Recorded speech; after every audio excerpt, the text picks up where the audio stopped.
시편 18편 32절에서 49절까지 여러분 읽으셨습니다.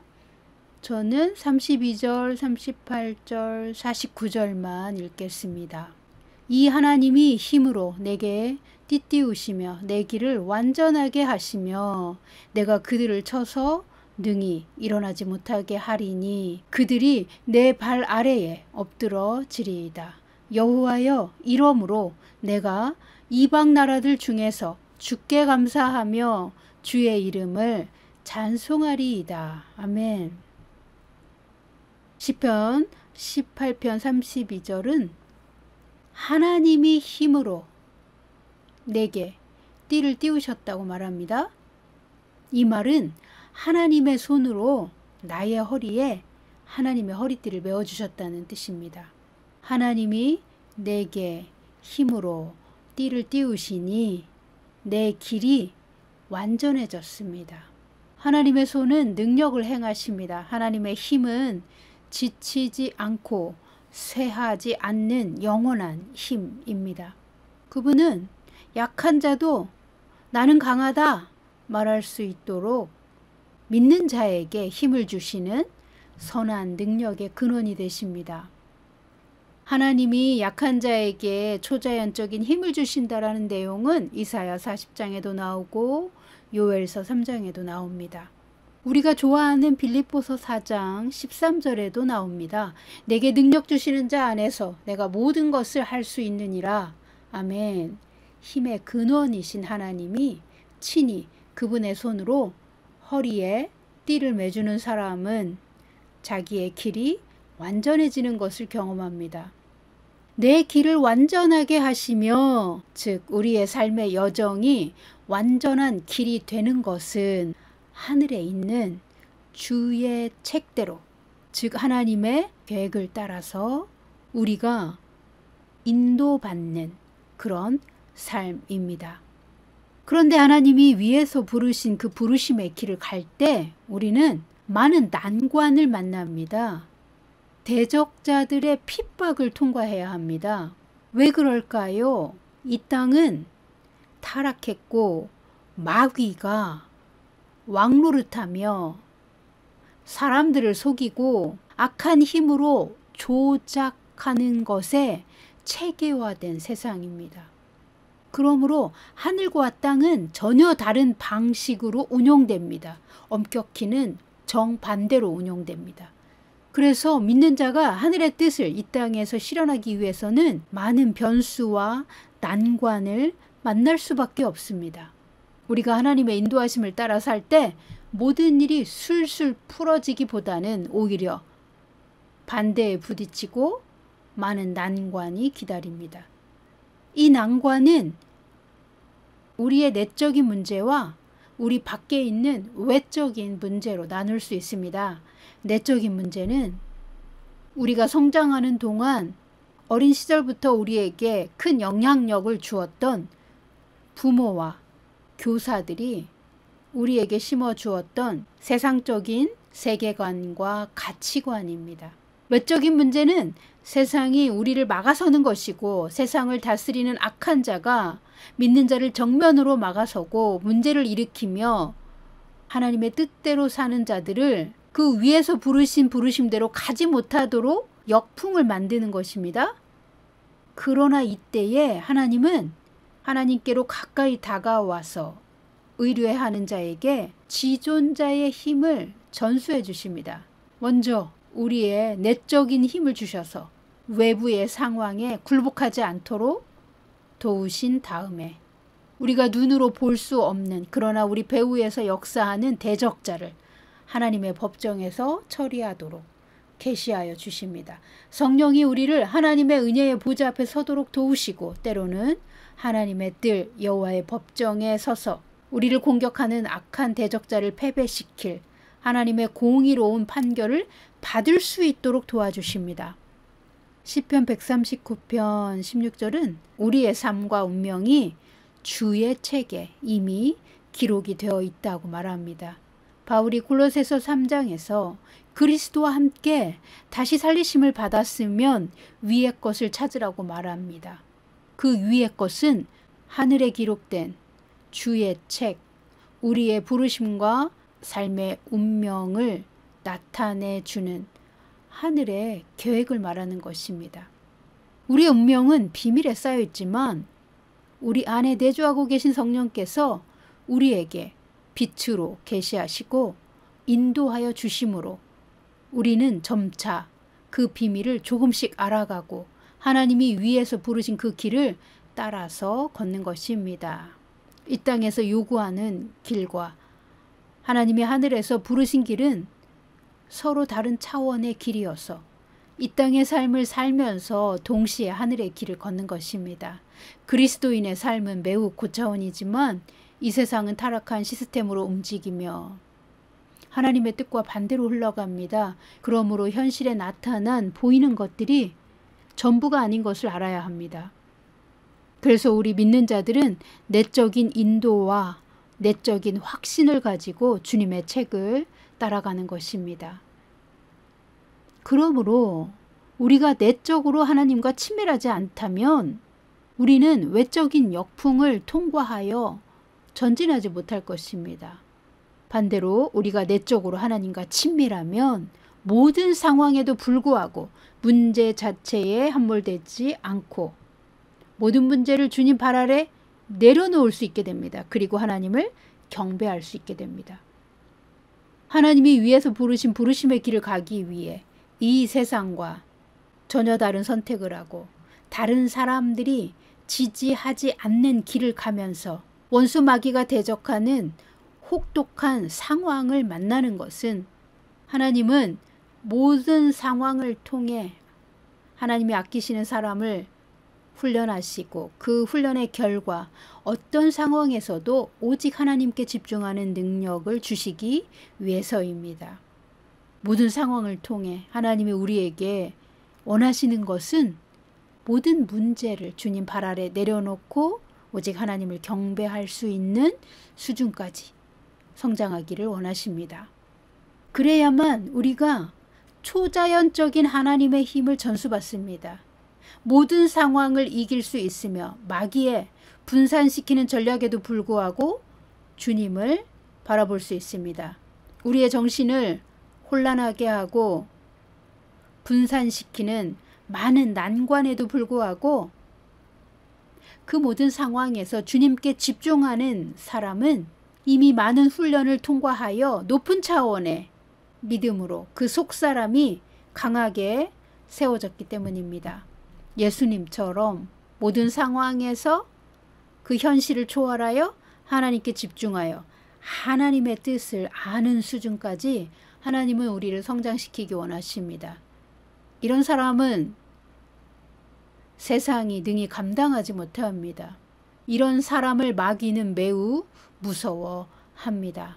어떤 상황에서도 시선이 분산되지 않고 하나님을 바라보는 사람, 하나님을 경배하며 그분의 보좌에서 말씀하시는 그 세미한 음성을 듣는 사람, 이런 사람을 마귀는 결코 이기지 못하며 마침내는 마귀의 시스템으로 이 사람을 공격했던 모든 전략과 모든 무기와 우리를 포위하는 그런 상황들이 모두 전복당하는 것입니다. 마귀의 어떤 공격 시스템도 이런 사람에게는 적용이 안 됩니다. 그들의 무기가 무효가 되며 그들의 전략이 쓸모없게 되는 것입니다. 이사야 54장 17절입니다. 너를 치려고 제조된 모든 연장이 쓸모가 없을 것이라. 일어나 너를 대적하여 송사하는 모든 혀는 내게 정죄를 당하리니 이는 여호와의 종들의 기업이요 이는 그들이 내게서 얻은 공인이라. 여호와의 말씀이니라. 아멘. 하나님께 집중하여 하나님의 뜻을 따르는 사람을 향하여 대적하는 어떤 무기도 소용없게 된다고 말씀하십니다. 자, 오늘 본문 시편 18편으로 다시 돌아옵니다. 32절입니다. 이 하나님이 힘으로 내게 띠띠우시며 내 길을 완전하게 하시며. 아멘. 내 길을 완전하게 하시며.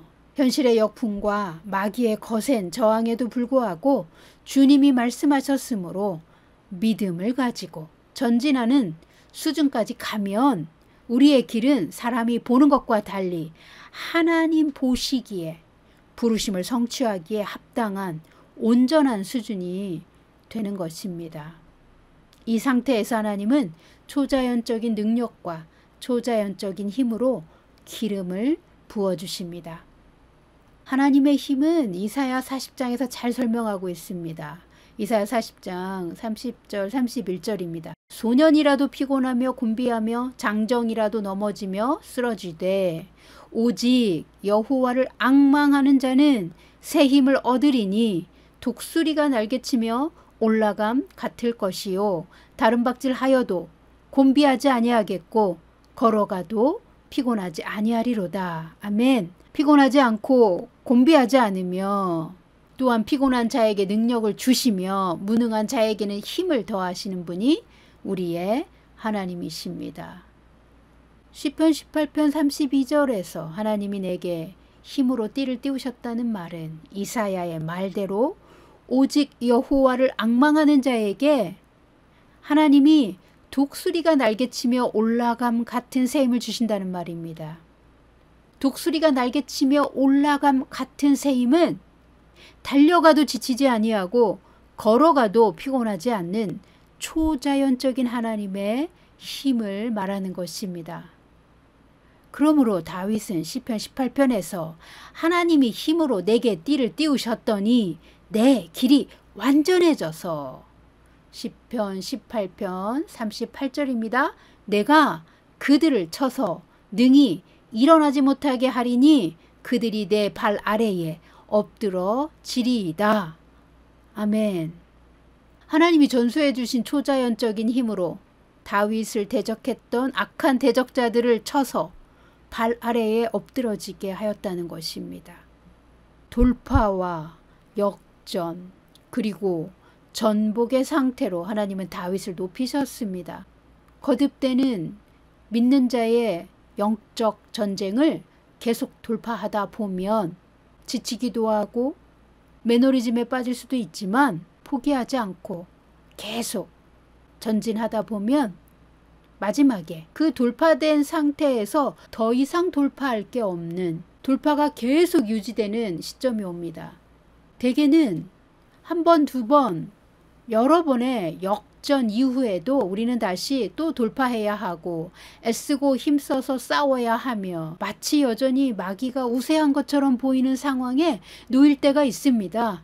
그런데 우리가 그 믿음을 버리지 않고 믿음 위에 굳게 서서 하나님과의 관계를 의심하지 않고 어떤 상황에서도 문제 자체에 함몰되지 않는다면 그래서 하나님을 경배할 수 있는 친밀함을 유지한다면 돌파나 역전의 수준이 아니라 영원히 대적자를 멸절시키고 주님과 온전하게 동행하는 전복의 상태에 들어가는 것입니다. 하나님은 난관과 역풍을 만나서 힘들어하는 욥이나 다윗에게 궁극적으로 주시고자 했던 완전한 길이 있었습니다. 현실과 악한 마귀 대적자를 무서워하지 않고 모든 상황에서 하나님을 앙망하고 결코 뒤로 물러서지 않는 믿음과 주님과의 친밀한 관계였습니다. 마귀는 영원히 이런 사람을 이 땅에서도 건드릴 수 없는 전복의 단계가 있습니다. 이것이 하나님이 우리를 구원하신 목적지로 가는 것입니다. 하나님의 성도의 마음을 새롭게 하여 온전하게 치유하시는 과정이 긴 여정이어서 인내가 필요하지만 긴 과정이 있다고 해서 역전이나 돌파가 어려운 것도 아니며 씨름하는 이 전쟁에 끝이 없는 것도 아닙니다. 치유의 과정은 보통 살아온 잘못된 방식이 깊을수록 길어지고 진리를 대적하는 잘못된 믿음이 많을수록 하나님의 믿음으로 변혁되기까지 긴 전쟁과 인내의 시간이 필요하지만 마침내 궁극적인 목적지에 이룰 수 있습니다. 각 사람마다 부르심의 분량과 믿음의 분량이 다릅니다. 각자의 부르심의 분량만큼 성장하면 하나님은 궁극적인 목적지로 데려가 주십니다. 그러므로 아무리 돌파해도 끝이 없어 보이는 전쟁이 지속될 때 끝이 없을 것이라는 두려움에 압도되지 마십시오. 두려울지라도 다시 믿음을 재정비하십시오. 하나님이 당신과 함께 하시며 결코 버리지 않는다라는 진리를 기억하십시오. 전쟁에 지치거나 매너리즘에 빠져 지겨울 때에도 하나님이 선택한 사랑받는 자녀들에게는 하늘과 땅의 두 차원의 삶이 있고 위에서 부르신 하나님의 부르심을 위해 이 땅에서 우리가 준비되어야 한다는 것을 다시 한번 상기하십시오. 우리가 준비가 되기만 하면 하나님은 신약의 교회에 부어주시겠다고 약속하신 그 영광을 얻는 궁극적인 목적지에 도달할 것입니다. 그러므로 이 신약의 교회와 성도는 하나님이 원하시는 지점까지 성장해야 합니다. 우리가 훈련을 통과하고 전쟁하며 표대를 향해 나아가다 보면 마침내 돌파나 역전의 수준을 뛰어넘어 전복의 수준에 도달한다는 것을 알고 결코 뒤로 물러가지 않으면 반드시 승리합니다. 전복의 단계는 돌파 상태를 계속 유지하여 결코 물러섬이 없는 단계입니다. 마귀가 완전히 패배하여 마귀의 어떤 계략도 이 사람에게 적용되지 않는 그런 단계입니다. 다윗이 대적자들을 다 물리치고 전복의 단계에 들어가자 하나님은 다윗을 이방 나라들 중에서 높이 올려주셨습니다. 시편 18편 37절 42절 43, 44, 47절을 자세히 보시면 하나님이 어떻게 다윗을 높이 올려주셨는지 나옵니다. 이방 나라들 중에 누구라도 다윗의 이름을 듣고 다윗에게 절하지 않을 수 없는 상태로 하나님은 만드셨습니다. 이방 나라들이 다윗과 함께 하시는 하나님을 인정할 수밖에 없고 그 하나님의 영광을 찬송하게 하셨습니다. 49절입니다. 여호와여 이러므로 내가 이방 나라들 중에서 주께 감사하며 주의 이름을 찬송하리이다. 아멘. 정리하겠습니다. 성도의 삶에는 믿음의 훈련과 시련이 있고 믿는 자라면 누구에게나 마귀와의 영적 전쟁이 있습니다. 다윗처럼 특별한 부르심을 받은 사람에게만 시험과 환난이 오는 것이 아닙니다. 바울은 모든 경건한 자는 핍박을 받는다고 말했습니다. 우리의 믿음은 시험을 통과해야만 합니다. 마귀는 믿는 자 그 한 사람의 약점을 물어뜯어서 그가 하나님이 부르신 부르심을 향해 전진하지 못하게 끊임없이 공격하지만 하나님과 개인적으로 친밀한 사람은 시험과 환난의 때에 하나님을 의지하여 상황이 주는 두려움과 압박에서 벗어나 하나님이 주시는 힘으로 돌파합니다. 돌파와 역전을 주시는 하나님이 힘을 부어주심으로 계속 돌파할 수 있는 것입니다. 우리가 계속 믿음으로 돌파할수록 우리는 하나님과 더욱 가까워지고 마귀를 이길 수 있는 강력한 기름 부음은 더욱 상승합니다. 그렇게 계속 돌파하다가 더 이상 돌파할 필요가 없는 상황이 옵니다. 그것이 전복입니다. 마귀가 건드릴 수조차 없는 상태. 즉 예수님이나 바울이나 에녹이나 노아처럼 하나님의 뜻에 완전히 순복하는 상태가 됩니다. 모든 믿는 자는 마지막 때의 환난을 맞이하게 되어 있습니다. 그때를 위해 미리 믿음을 준비하지 않으면 환난을 통과하지 못할 수도 있습니다. 그러나 지금부터 미리 준비한다면 우리는 하나님이 부으시는 힘으로 완전한 구원을 얻고 완전한 승리를 맞이할 수 있습니다. 사랑하는 성도 여러분, 이제 곧 마지막의 마지막 시간이 성경이 말하는 큰 환난의 시간이 우리 앞에 다가옵니다. 2030년 이후에 이 세상이 어떻게 변할지 다 알 수는 없다 해도 많은 선지자들이 예측하고 있는 그 짐승의 표가 등장하기까지 우리가 준비해야 할 시간은 그렇게 많지 않다는 것을 깨달아야 합니다. 각자 자기 믿음을 준비하여 환난의 날에 믿음으로 구원을 받을 수 있도록 여러분의 믿음과 하나님과의 관계를 친밀한 관계로 준비하시는 슬기로운 다섯 처녀가 되시기를 예수님의 이름으로 축복합니다.